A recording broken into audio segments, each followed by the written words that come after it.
Can you elaborate on what areas that the government had underreported this data and what proposals that the government has given for the government to move forward with the program on data submission?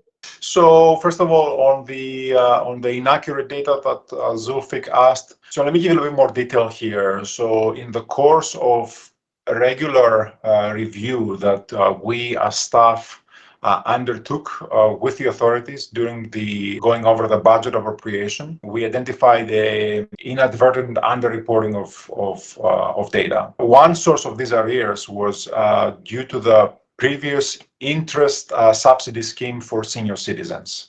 That was the one that ran out in end of 2022. Now, I should mention that the data, part of that data that was released was also the outstanding liabilities were also published by the authorities on a separate report by the Ministry of Finance, but they were not reported to the fund. And so this and some other schemes that we were discussing with the authorities, alongside with some other weaknesses in the timely reporting of outstanding liabilities by line ministries to the Ministry of Finance, created a misunderstanding by the authorities on the definition of arrears under the technical memorandum of understanding of the program. So the combination of these created an underreporting on the stock of arrears, which means that under the QPC, under the quantitative performance criterion, this was missed in the last three reviews.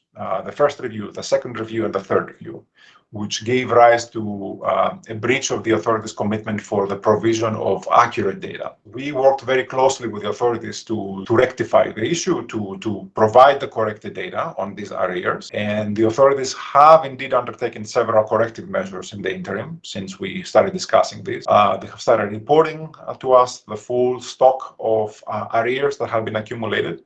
And they have made progress in putting a plan to clear these existing arrears. The authorities also committed to improving the processes and practices in keeping track of these arrears going forward. And as I mentioned, we will also help with technical assistance. There was a lot of clarity from the side of the authorities into what was owed to whom. It's just that it was not reported properly to the fund under the program requirements. So when we presented all this evidence to the executive board under the managing director's recommendation, the board approved the authority's request for a waiver of this non-observance of this quantitative performance criterion. And so this allowed the fourth review, now the one that we're talking about now, to take place and to be granted, to be approved.